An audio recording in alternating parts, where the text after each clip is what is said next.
Bonjour les juristes talentueuses et talentueux, ici Cynthia Anison-Lorbert, votre hôte, et bienvenue dans l'épisode 18 du podcast Jurinova, consacré aux 5 compétences à valoriser dans votre CV pour faire la différence.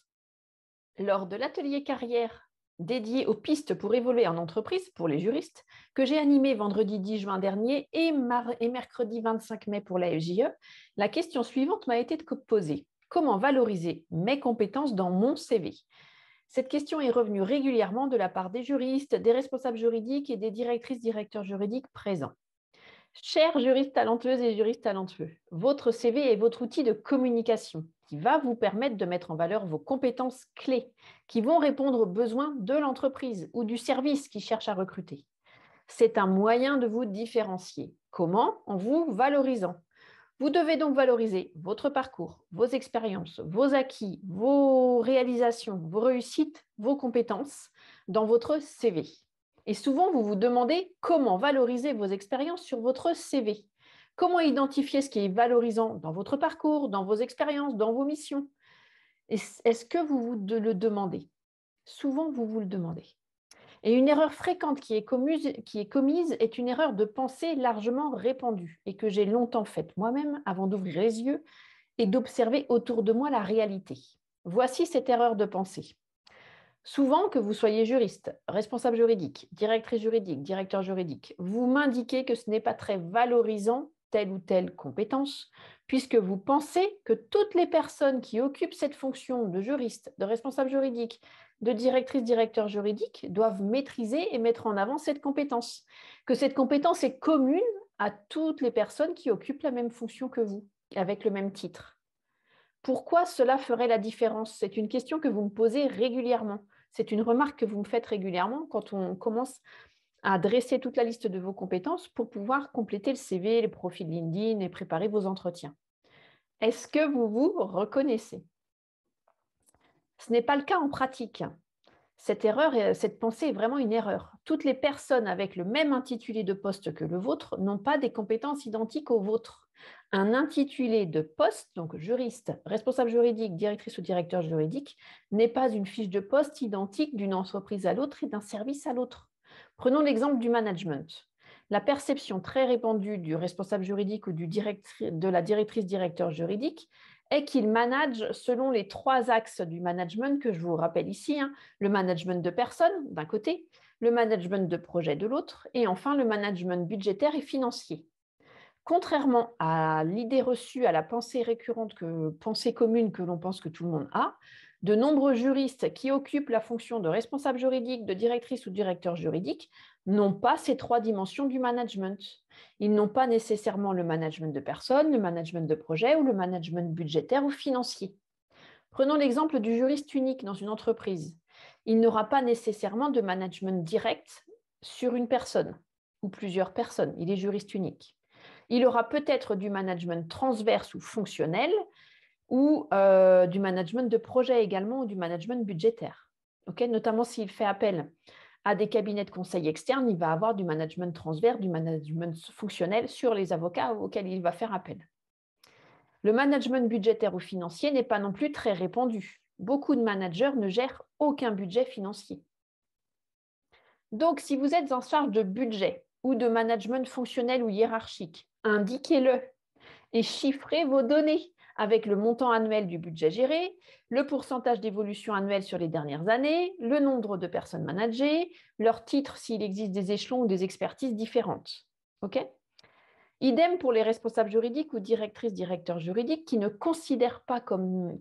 considèrent pas comme des managers de projet, car ils n'ont jamais été qualifiés de chef de projet. C'est peut-être votre cas. Est-ce que vous vous reconnaissez ? Je vous invite dans ce cas à prendre le temps de vous intéresser à la définition du management de projet.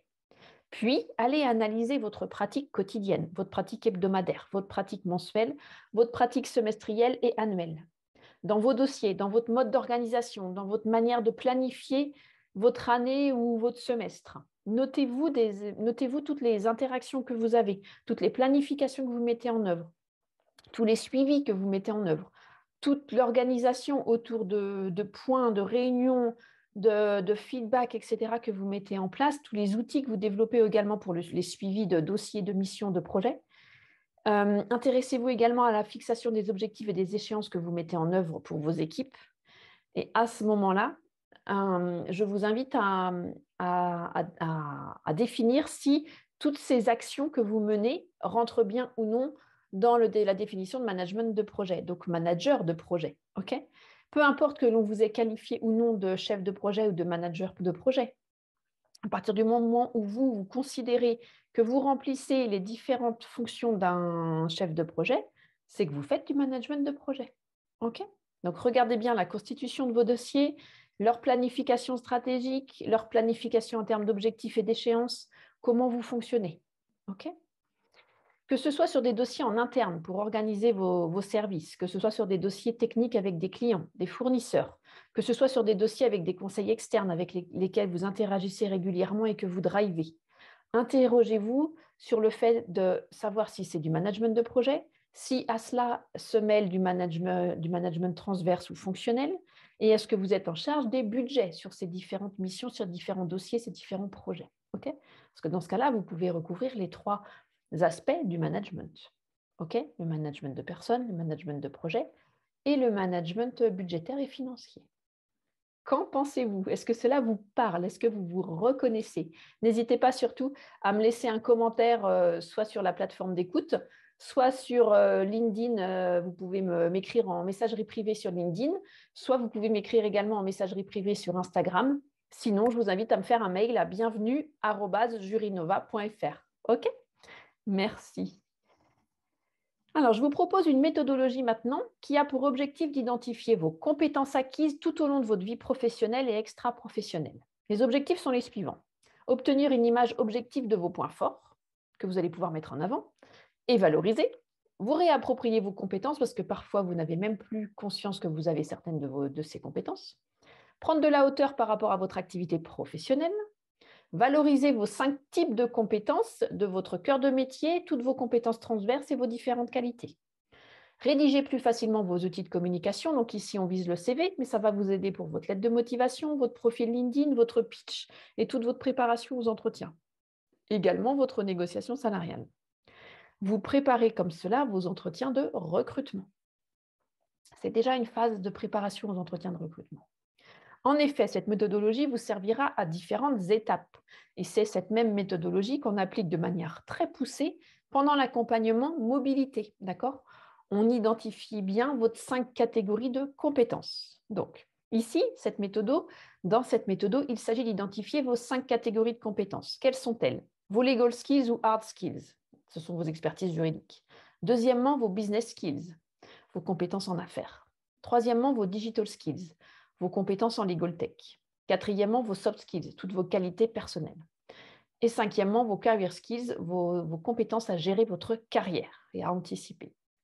On commence tout de suite par vos legal skills. Donc, ce que je vous invite à faire, c'est, je vous invite à synthétiser tous les savoirs, toutes vos expertises, tous vos domaines de compétences et vos connaissances en droit, mises en œuvre dans vos différents postes, vos missions, vos réalisations. Prenez le temps de lister toutes vos compétences acquises initialement, développées par la suite, en cours de carrière et acquises récemment. Et je vous invite à répondre à ces 4 questions complémentaires pour aller plus loin et identifier ce qui vous intéresse le plus dans ces legal skills. Que constatez-vous en les relisant? Qu'est-ce que vous constatez? Quel legal skills revient plusieurs fois? Quel legal skills vous fait vibrer le plus? Qu'est-ce qui vous fait swinger et qui vous booste au quotidien, qui est à la limite de la passion que vous avez envie de pratiquer dans vos prochains postes, vos prochaines expériences? Qu'est-ce que vous appréciez le plus dans votre pratique quotidienne de ces legal skills? Allez vraiment dans le détail pour pouvoir justement préparer déjà vos entretiens de recrutement. Vous allez lister cela dans votre CV, oui, mais vous allez pouvoir le développer pendant l'entretien de recrutement. Passons à votre deuxième type de compétences, catégorie de compétences, vos business skills. Je vous invite à synthétiser tous vos savoirs, vos expertises, vos domaines de compétences et vos connaissances en affaires, en business, mis en œuvre dans vos postes, vos missions, vos réalisations. Prenez le temps de lister toutes vos compétences business acquises initialement ou récemment, développées ou en cours de développement. Pour cela, vous allez lister vos interlocuteurs. Ça va vous aider en fait à identifier quelles sont vos compétences développées en cours de développement ou déjà acquises. Donc, listez vos interlocuteurs. Donc, il y a les clients internes et les clients externes, les fournisseurs, les opérationnels, les commerciaux, avec qui vous interagissez, quel business unit également. La DG, si vous interagissez avec la direction générale. Quelle est la langue usuelle et les langues utilisées en termes de négociation, de rédaction et d'échanges ponctuels et courants avec ces interlocuteurs, les clients internes, externes, les fournisseurs, les opérationnels, la DG, etc.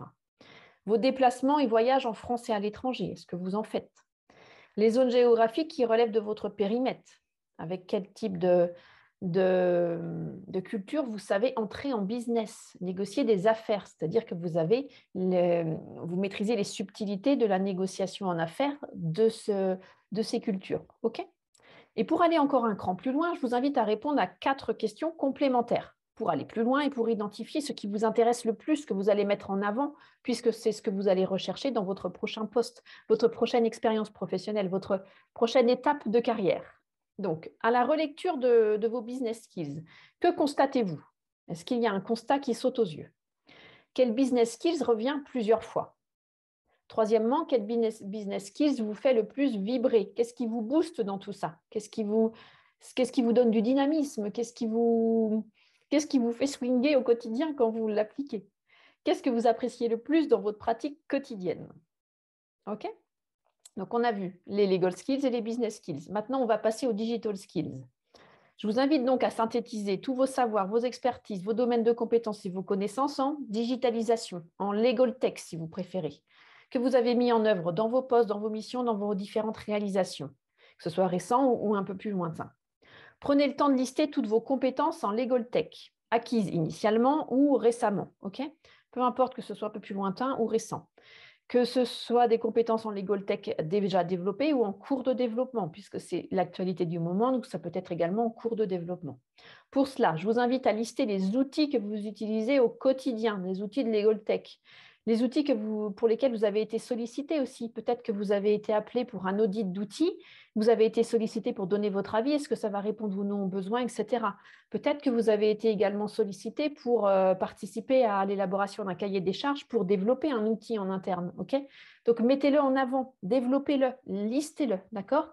Et listez également les outils que vous suivez, vous, à titre de juriste, à titre de culture juridique, et qui vous intéressent et qui vous intéresseraient de mettre en œuvre dans ce service ou dans un autre service. Comment vous vous cultivez au niveau des legal tech? Quelle veille juridique vous faites? OK ? Listez tout cela, ça va vous aider pour le CV et pour les entretiens de recrutement par la suite. Et donc, pour compléter cette analyse et aller plus en profondeur, je vous invite à répondre à ces questions complémentaires, 4 questions complémentaires pour aller plus loin et pour identifier ce qui vous intéresse le plus. Donc, premièrement, que constatez-vous à la relecture de ces compétences en legal tech? Qu'est-ce que vous constatez? Qu'est-ce qui vous saute aux yeux? Deuxièmement, quel digital skills revient plusieurs fois? Troisièmement, quel digital skills vous fait vibrer le plus? Qu'est-ce qui vous fait vibrer? Qu'est-ce qui vous booste? Qu'est-ce qui vous intéresse dans ces digital skills? Qu'est-ce qui vous fait swinger? Qu'est-ce qui vous donne du dynamisme quand vous travaillez dessus? Okay ? Et quatrièmement, qu'est-ce que vous appréciez le plus dans votre pratique quotidienne de ces digital skills? Est-ce que c'est le gain de temps? Est-ce que c'est le fait de former les autres? Est-ce que c'est le fait d'élaborer un cahier des charges? Est-ce que c'est le fait d'en tester plusieurs? Est-ce que c'est le développement?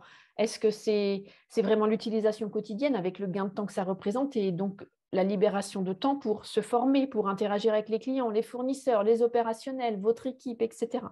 Qu'est-ce que vous appréciez le plus dans les digital skills? On passe maintenant aux soft skills. Donc, on a vu les legal skills, les business skills et les digital skills. On passe maintenant aux soft skills, qui est le quatrième type de catégorie, la quatrième catégorie de compétences. Je vous invite à synthétiser toutes vos soft skills développées, acquises et mises en œuvre dans vos postes, vos missions, vos réalisations. Prenez le temps de lister toutes vos compétences comportementales, celles qui sont innées, celles qui sont acquises initialement ou récemment, qui sont développées ou qui sont en cours de développement. Pour cela, vous allez lister vos interactions, la liste des questions et des sujets pour lesquels vous êtes sollicité, le type de mission annexe que l'on vous confie, dont on vous donne la charge parce qu'on vous fait confiance, sur quoi vous êtes appelé en urgence. Dès lors que l'on vous fait confiance, on vous appelle en urgence sur certains types de dossiers, okay ? Ou vous êtes associé à certains types de projets. Pourquoi vous êtes associé à ce type de projet? Qu'est-ce qu'on recherche en vous en plus de vos compétences juridiques, en plus de vos compétences business, en plus de vos compétences en digital skills? Qu'est-ce qu'on recherche quand on s'adresse à vous, quand on vient vous chercher? Okay. Alors, je vous donne une liste qui est absolument non limitative. Hein, c'est vraiment une liste d'exemples pour vous aider à réfléchir pour aller plus loin sur vos soft skills. Okay. Donc, il peut y avoir la communication influente, la communication assertive, la communication non violente, etc., etc.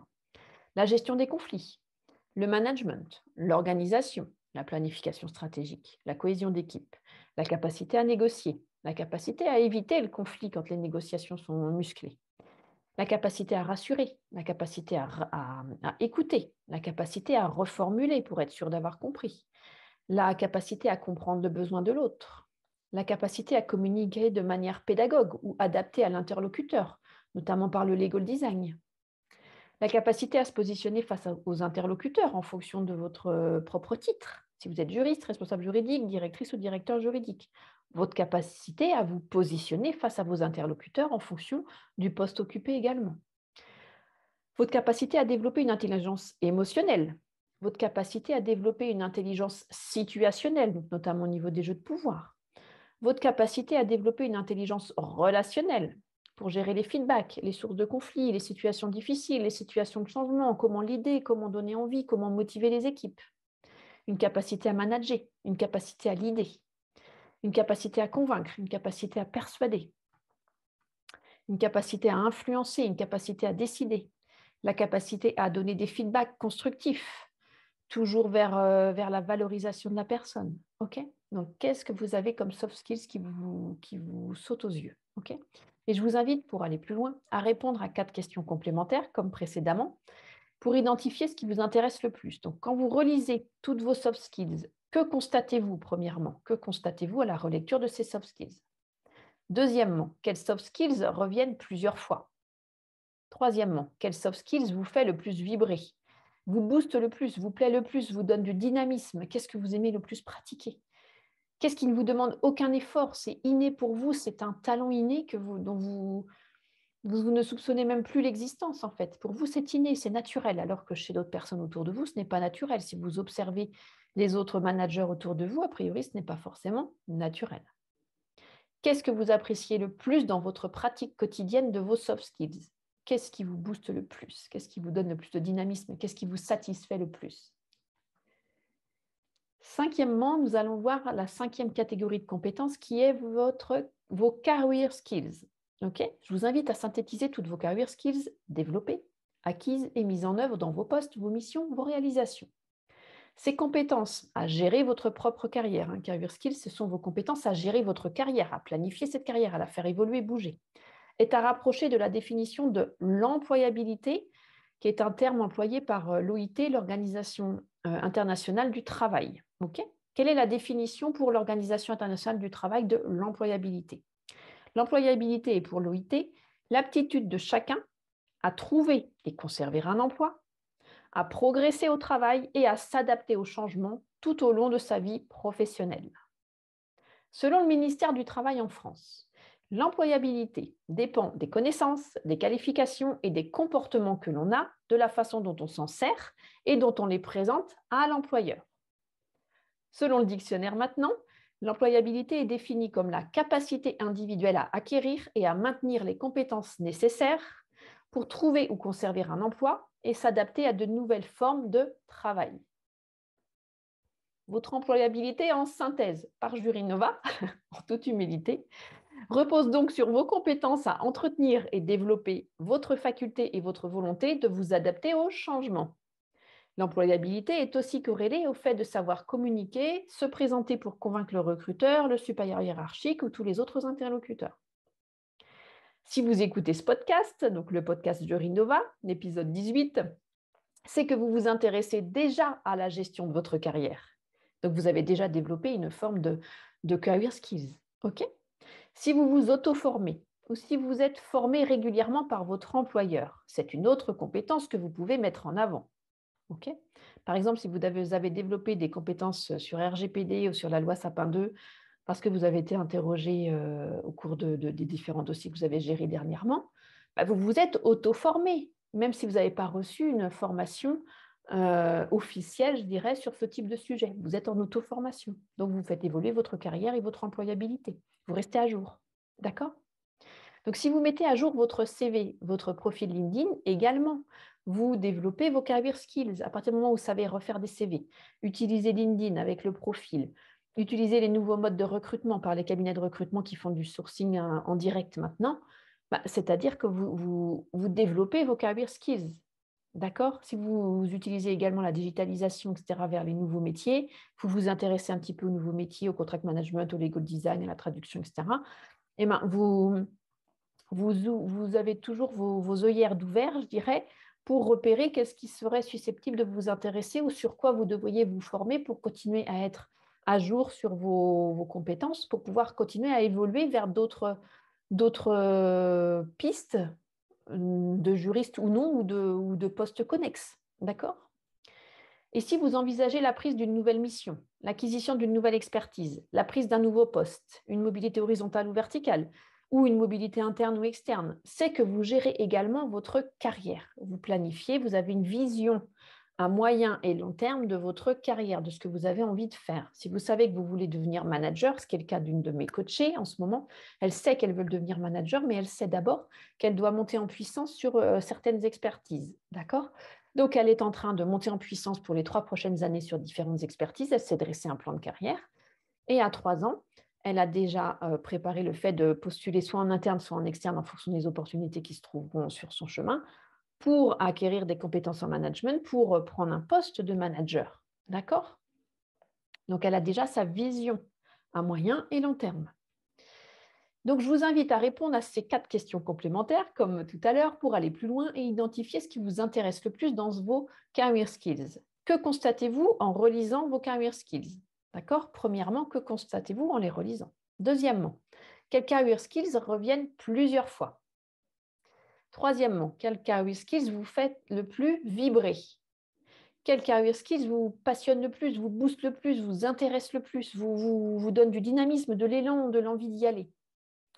Quatrièmement, qu'est-ce que vous appréciez le plus dans votre pratique quotidienne de ces career skills, de réfléchir à votre carrière, de vous projeter, de planifier, de vous projeter, de visualiser cette carrière qui s'offre à vous encore en fonction du nombre d'années qui vous reste à travailler. D'accord? Interrogez-vous, si vous êtes en début de carrière, il vous reste tant d'années. Il va y avoir toute la modification des métiers qui arrive. Profitez-en, projetez-vous. Si vous êtes en milieu de carrière, s'il vous reste 15, 20 ans à travailler, projetez-vous. Qu'est-ce que vous voulez faire? Est-ce que vous voulez rester sur l'expertise? Est-ce que vous voulez passer sur du management? Est-ce que vous avez envie d'intégrer différents types d'organisations pour découvrir des organisations, des petites, des moyennes, des grandes organisations? Est-ce que vous voulez vous cantonner à l'expertise, qui est très bien, ou au management, ou alors vous voulez ouvrir vos perspectives, vos opportunités à des métiers connexes, le legal design, le contract management, peu importe, la traduction, qu'est-ce que vous aimeriez faire? La formation peut-être également. À quel métier connexe vous aimeriez vous ouvrir? Ou si vous êtes juriste, est-ce que vous envisagez en deuxième partie de carrière de devenir avocat? Ou si vous êtes avocat en cabinet libéral, est-ce que vous souhaitez en deuxième partie de carrière intégrer le monde de l'entreprise? J'accompagne les 2 types de personnes. En ce moment, j'ai un avocat qui exerce depuis 15 ans en cabinet libéral, qui veut devenir juriste en entreprise. Et j'accompagne des directrices juridiques qui ont été avocates pendant 10 à 15 ans et ça fait 10 ans qu'elles sont en entreprise. D'accord? Elles ont capitalisé sur leurs différentes expériences pour s'enrichir au fur et à mesure et pour découvrir d'autres organisations et pour assouvir leur curiosité de découvrir d'autres organisations. Et ce sont des profils recherchés, puisque ces profils-là ont différentes cordes à leurs arcs, je dirais. Elles ont différentes expertises, donc elles peuvent les mettre à la disposition de l'entreprise et des cabinets. Elles sont tout à fait capables d'échanger avec des conseils et des avocats, puisqu'elles ont elles-mêmes été avocates, et tout en apportant cette expertise à l'entreprise. OK? Donc, je vous invite vraiment à approfondir vos connaissances de vos compétences dans ces 5 catégories de compétences pour vous valoriser. Vous allez mieux vous connaître, donc vous allez mieux vous valoriser. Ça va vous servir pour votre CV, votre profil LinkedIn et vos entretiens de recrutement. Vous vous préparez déjà. Voici les 5 types de compétences que nous venons de voir. Premièrement, vos legal skills. Deuxièmement, vos business skills. Troisièmement, vos digital skills. Quatrièmement, vos soft skills. Et cinquièmement, vos career skills. Et qui sait, vous pourriez bien faire la différence avec votre CV.